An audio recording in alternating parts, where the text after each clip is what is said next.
Never let a good crisis go to waste.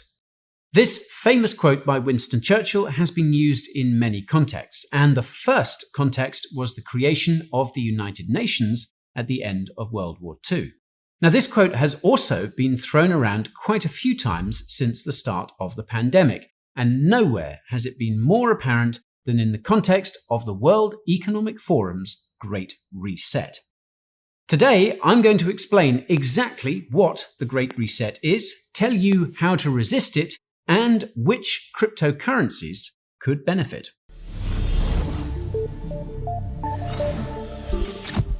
Okay, let's start with a quick fact check. The Great Reset is not a conspiracy theory. According to Wikipedia, the Great Reset is a, quote, economic recovery plan for the post-pandemic world put together by the World Economic Forum, or WEF. And this plan is based on a 2020 book, which is of course titled The Great Reset.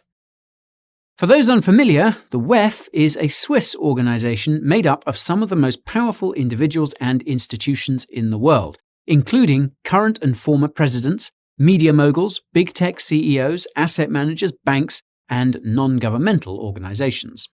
As per the WEF's own website, the organization's explicit purpose is to, quote, shape global, regional, and industry agendas, and the WEF does this by supporting individuals and institutions that promote its agenda. The WEF is headed by the one and only Klaus Schwab, a German engineer, economist, and former professor who has served as its chairman since it was founded in 1971. Naturally, almost all the WEF's agendas are based on Klaus's ideas. This includes the Great Reset, as it was Klaus who co-authored the book The Great Reset, along with another lifelong academic and economist named Thierry Melleret. Just a few days after the book was published, the WEF hosted a virtual event about what the Great Reset will look like, which featured Klaus, Thierry, and a couple of other WEF insiders. So, for starters, Klaus & co. consider the pandemic to be on a par with another world war as far as its global disruption goes, and this presents an opportunity to replace capitalism with stakeholder capitalism. As you might have guessed, stakeholder capitalism is another one of Klaus's ideas, and the short of it is that it replaces shareholders with so-called stakeholders, who basically decide what everyone does. If you're wondering who the stakeholders are, Klaus has made it clear in many interviews and at many events that the stakeholders are the individuals and institutions who are a part of the WEF. In crypto terms, you can think of stakeholder capitalism as being the total centralization of control in the hands of the world's most powerful people, corporations, and organizations. According to Klaus, there are 3 phases to the Great Reset, and the first 2 relate to the pandemic. These are restrain, i.e. fight the virus, which is the phase we're currently in, and recover, which is the next phase where the world enters the, quote, new normal. That's another phrase you've doubtless been hearing a lot these days, and what's interesting is that the term new normal seems to have been coined by Chinese President Xi Jinping during his 2017 speech at the World Economic Forum's Davos meeting. Probably nothing. Now, the third and final phase is the Great Reset itself, which focuses on the following 5 points: redefining the social contract, decarbonizing the economy, digitizing everything, implementing stakeholder capitalism, and making sure those first 4 tenets find their way into every country. As to how exactly the WEF will roll out the Great Reset around the world, Klaus explicitly states that this will be achieved primarily with the help of the WEF's network of so-called global shapers and the WEF's network of so-called young global leaders, who will all push for the Great Reset in their respective nations. And, of course, the WEF hopes to have all its ducks in a row by 2030, which is a date we've been seeing mentioned a lot these days. Total coincidence, I assure you. Now, believe it or not, but this is just the tip of the iceberg of all the insane stuff that was said at that virtual event, and I'll leave a link to the video in the description so you can hear it straight from the horses' mouths. The more you watch these folks, the more you'll realize that no conspiracy theories are required because they'll often tell you exactly what they want and how they plan on getting it if you just take the time to listen. Nowhere is this truer than at the World Economic Forum's aforementioned Davos meetings, and you can find out what was said about cryptocurrency at this year's meeting using the link in the description. So, now that we know what the Great Reset is and how the WEF elites plan on rolling it out, we can prepare for its 5 points, which you'll recall are redefining the social contract, decarbonising the economy, digitising everything, implementing stakeholder capitalism, and doing all of the above in every country. Now, I'll start by saying that there seems to be quite a bit of overlap between these 5 points, and it sounds like they're going to be implemented simultaneously, not in sequential order. It's also important to remember that these points are slowly being implemented as you watch this video. This means you need to keep in mind how a change in one could affect the other 4 when preparing to avoid or resist them. Note that this could become difficult to do since part of the WEF's agenda involves distorting traditional definitions of things like inflation, well-being, and economic growth. This distortion of definitions lies at the core of redefining the social contract, as this involves replacing all of the above with ESG-focused metrics that will prioritize, say, diversity and inclusion over actual productivity. If you watched our video about ESG, you'll know that it has its roots in an initiative spearheaded by the United Nations and some of the world's largest corporations, and that as time goes on, ESG criteria are becoming more aligned with the United Nations Sustainable Development Goals, or SDGs. Now, there are 17 SGDs in total, and I'll give you a couple of examples of what the WEF wants to see from a few of them, as per comments made by WEF insiders at that Great Reset virtual event I touched on earlier. So, the 4th SDG is quality education, and Great Reset co-author Thierry Malloret mentioned that the WEF doesn't like that, say, a science degree from one university is considered to be more prestigious than a science degree from another university. As such, the WEF would like to see all degrees eliminated and replaced with specific skills training that would last until the end of your life. In other words, you're going to be in school until you die and you'll never even get a degree. Never mind the WEF indoctrination you're likely to endure. Now, the switch to skills training also not so subtly implies that there will be no more small businesses or entrepreneurs, just mega corporations where everyone is a worker bee. Now, this sounds ridiculous until you realize that it relates to the 10th SDG, which is reduced inequality. Here, the WEF is willing to do just about whatever it takes to ensure that economic inequalities do not continue to increase. This includes making sure that you'll own nothing and be happy, like the WEF's infamous Twitter video said. Instead, you'll rent what you use from the stakeholders who will own everything. Recall that these stakeholders are all the folks at the WEF. Now, as history has shown, attempts at making everyone equal tend to end very badly, as making everyone equal usually translates to making everyone, bar a select few, equally poor and miserable, and the select few people in power are subsequently forced to kill anyone who tries to reject that poverty and misery.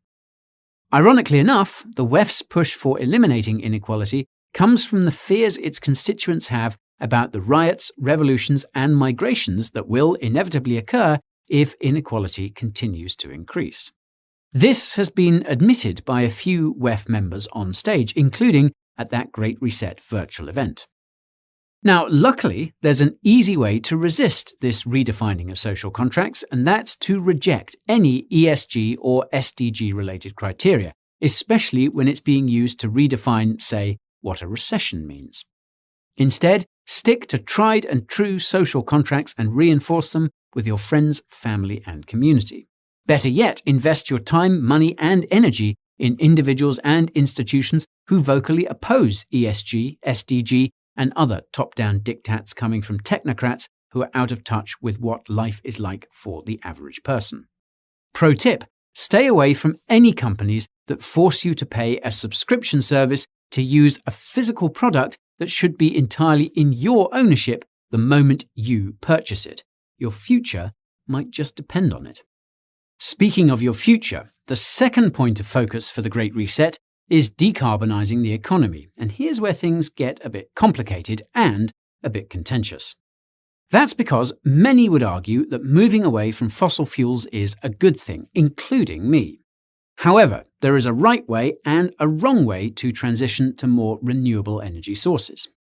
So, telling farmers to stop using fertilizer during a food crisis or shutting down nuclear plants during an energy shortage is not how you decarbonize the economy. It's how you destroy the economy. It's also important to remember that many environmental elites see the average person as a form of carbon that should be reduced, if not eliminated, which is why they're eager to implement lifestyles and diets that are objectively unhealthy, such as living in the metaverse 24/7 and eating bugs. Now, another problem with the WEF's green energy agenda is that the energy structures it envisions will result in the hyper-centralization of the electricity grid, and that's probably by design. That's because if everything is running on electricity, it becomes pretty easy to control, well, everything. Another thing that's probably by design is the focus on wind and solar, and that's because not every country has the ability or resources to create its own wind farms or solar panels. This forces them to trade with other countries for energy, which promotes the globalized world the WEF wants to see. Fun fact, the largest manufacturer of solar panels is China. Food for thought. Now, as with the redefining of social contracts, there's an easy way to resist the WEF's warped decarbonisation doctrine, and that's to advocate for renewable energy solutions that actually make sense, and educate your friends, family and community about the risks of decarbonising too quickly.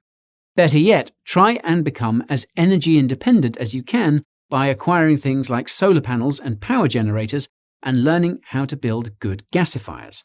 That last bit will come in handy when they start making it more and more difficult for the average person to buy petrol and petrol-powered cars. Pro tip, consider getting your hands on the same kind of car that's used by emergency services like the police in your area. Chances are they won't be switching to electric anytime soon, and the commonality of the car means it will be cheap and easy to fix for the foreseeable future. And if you're wondering, no. Bitcoin will not be banned because of its energy use or carbon emissions. That's because even the WEF knows that the energy and carbon emissions associated with crypto mining are a fraction of a percentage of the global total.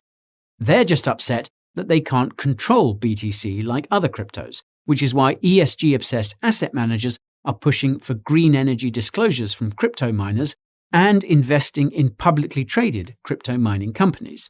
It's their attempt at taking control, and it will fail.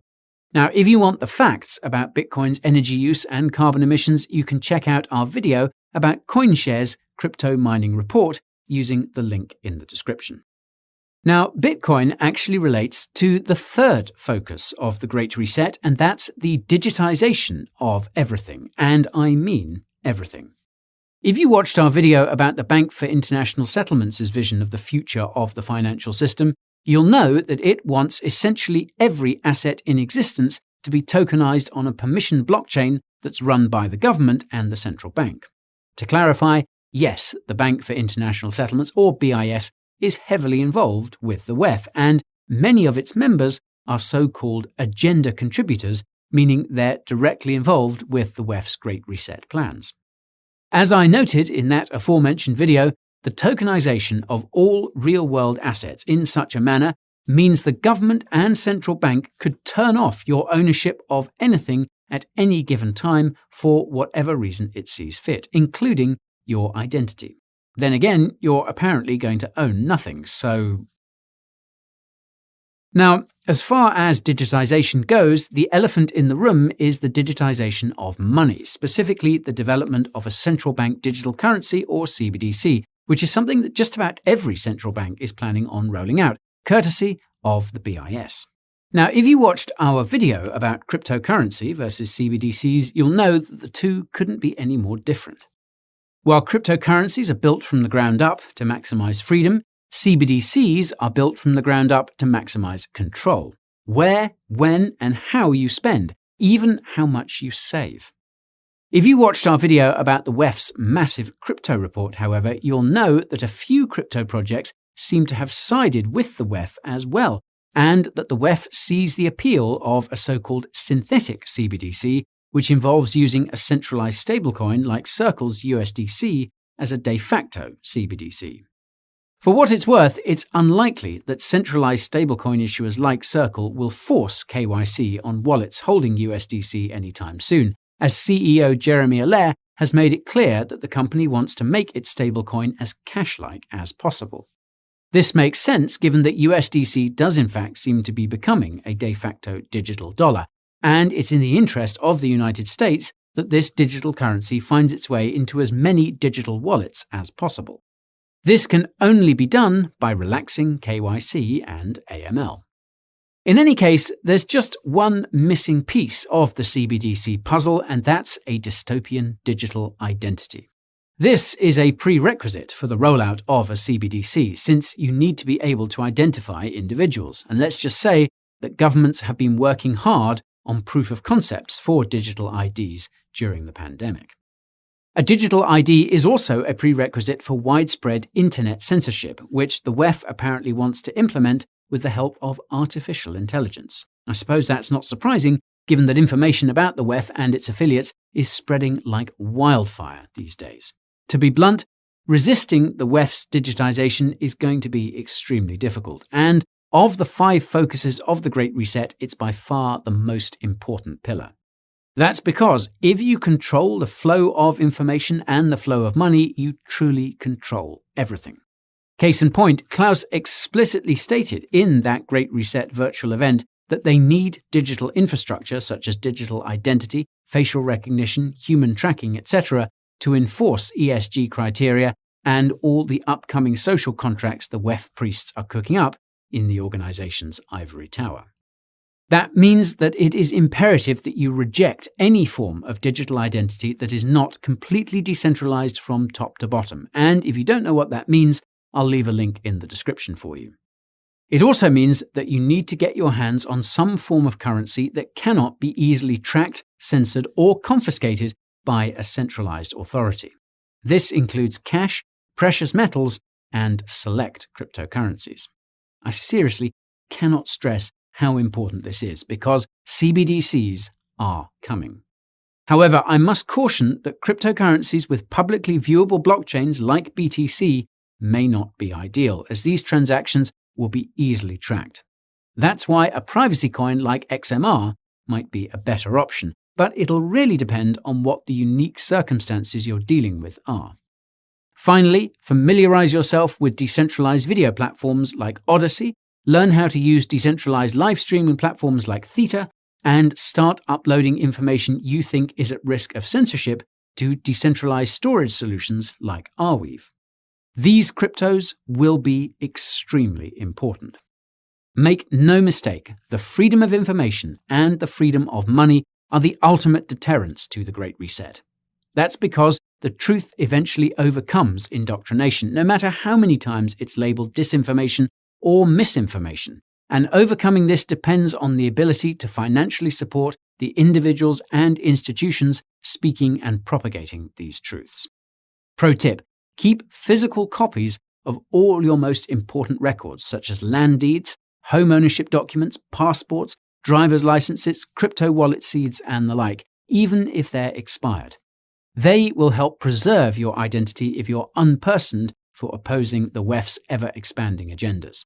And if you think that compliance will save you, recent events have shown that it will only make things worse for you and everyone else in the end. The only winners in this system will be stakeholders at the WEF, which ties into the 4th factor of the Great Reset, and that's the introduction of stakeholder capitalism. Now, to be honest, I'm not entirely sure how the WEF will introduce stakeholder capitalism, mainly because it's not entirely clear how the stakeholder capitalism governance structure works.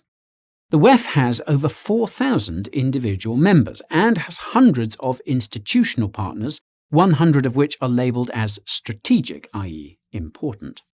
How they all come to a consensus is anyone's guess. Even if we assume it's just the 100 strategic partners calling the shots, it's hard to imagine that they're all on the same page about every issue. In fact, I remember watching one of Klaus's speeches from one of the WEF's events earlier in the pandemic, and it sounded like he was desperate to keep the interests of these so-called stakeholders aligned. Now, you'd think the real stakeholders are governments, but Great Reset co-author Thierry Malloret admitted at that virtual event that the private sector effectively controls the public sector through lobbying. If you watched our video about the enemies of cryptocurrency, you'll know that Wall Street is one of the biggest lobbyists out there. This means that the real stakeholders are the big banks, asset managers, and the central banks, as they ultimately determine how money moves in the economy. On paper, central banks are supposed to be apolitical, meaning they don't espouse any particular ideology. In practice, this isn't always the case, and in places like Europe, the central bank has been explicit about supporting the same agendas as the WEF.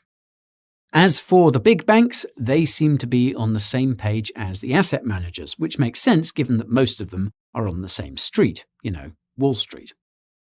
The biggest names on this block are BlackRock and Bank of America, both of which have been explicit in their intentions to direct capital to anyone or anything that's bowing at the altar of ESG, and removing capital from anyone or anything that offends their sensibilities, regardless of ESG status, such as Tesla.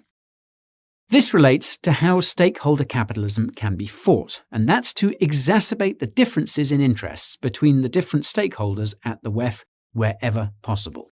To be frank, this is probably not something most of us can do, as we probably don't have the ear of, say, the Central Bank of Bulgaria. In any case, it's important to point out that centralized power is inherently unstable.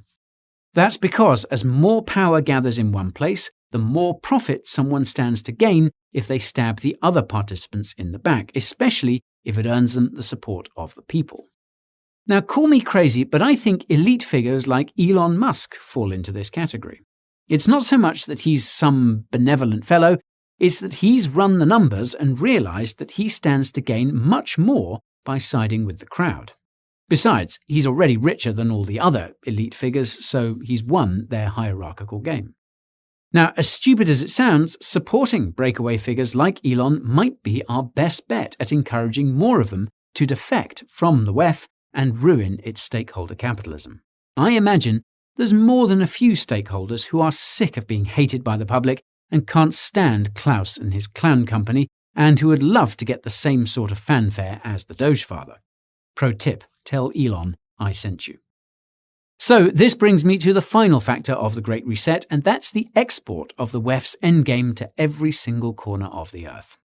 As I mentioned earlier, Klaus explicitly stated during that virtual conference that the WEF will leverage its network of global shapers and young global leaders to ensure the Great Reset is implemented in every country. Klaus also specified that there are over 10,000 of these usurpers slowly slipping into various positions of power around the world, and he repeatedly stated that the Great Reset's success depends on this. This makes sense because there's only so much the WEF can achieve from the top down. The pandemic proved this for reasons I won't get into here, but the TLDR is that Klaus and his cult followers saw the pandemic response as a, quote, test of the Great Reset philosophy. Well, this top-down test didn't go nearly as well as the WEF had hoped, which seems to be why the WEF has been leaning so heavily on those global shapers and young global leaders as of late. It's an inorganic, bottom-up approach that pushes the WEF's agenda in major social and economic hubs, and it's no coincidence that most of them seem to have been onboarded during the pandemic. Now, what's awesome is that the global shapers and young global leaders' websites are searchable. The former lets you see which WEF folks are looking to change things in your city, and the latter lets you see which WEF folks are looking to change things in your country or region. If you see that a global shaper or young global leader is running for public office, vote for a different candidate who represents your views but isn't aligned with the WEF. All it takes to double-check is a quick search on the WEF's website, the Global Shapers website and the Global Leaders website. Funnily enough, someone I know was blocked by the WEF on Twitter for commenting on just 2 posts saying to vote against its young global leaders. Note that the WEF gets lots of hate on Twitter every day and doesn't block everyone. This leads me to believe that subverting the WEF's subverters is the organization's Achilles heel, and I suppose we're going to find out once the word gets out. Klaus admitted at the end of that virtual event that they might not succeed, so let's ensure they don't.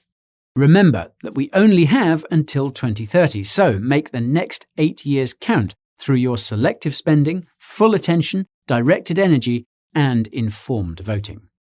That's really all you need to do to defeat the WEF at the end of the day. All the other stuff is just to be extra safe if things go south. Once the WEF has been defeated, the next order of business will be to create robust, decentralized autonomous organizations to replace institutions like the WEF and its affiliates to prevent this degree of centralized power from ever happening again, so that the average person can finally live in peace. That and fixing the money, which has arguably been the driver of this centralization since the dawn of time. You can learn more about the power of crypto governance using the link in the description.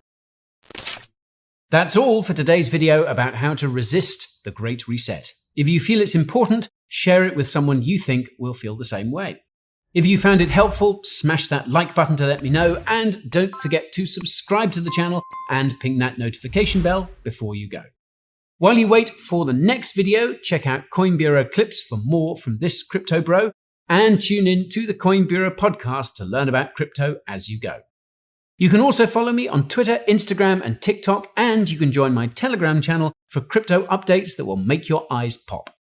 If you want to support our operation, head on over to the Coin Bureau merch store and get yourself some crypto-themed apparel to join the Crypto Nation. Links to these resources and more are down in the description. Thank you all so much for watching, and I will see you next time. This is Guy bidding you goodbye.